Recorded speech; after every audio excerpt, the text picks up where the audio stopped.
Welcome to the week ahead. Headlines. Second round of debt talks with private creditors to commence.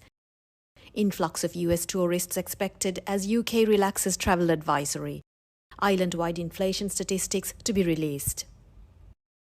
Today, Sri Lanka will hold a second round of discussions with commercial bondholders in Washington, D.C. The first round of talks held in March this year to restructure the almost $12.5 billion international sovereign bonds yielded little progress. Sri Lanka intends to finalize a deal by June to ensure it receives a third tranche of the IMF loan. Private creditors account for 34% of debt, while commercial and multilateral creditors hold 40 and 31% respectively. Positive outcomes from the meeting will see the overhaul of around $27 billion of foreign debt.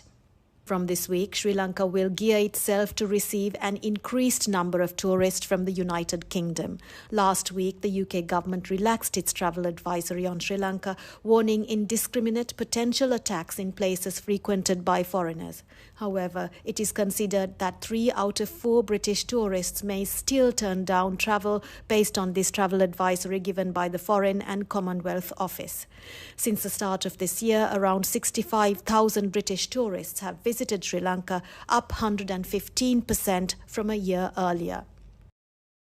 This week, island-wide inflation statistics for March are likely to be released. Inflation has been trending lower since March last year, with overall inflation in February declining significantly to 5.1% and food prices falling at a faster pace. Such declines have enabled policy rates to be cut. Since June 2023, policy rates have been cut by as much as 700 basis points.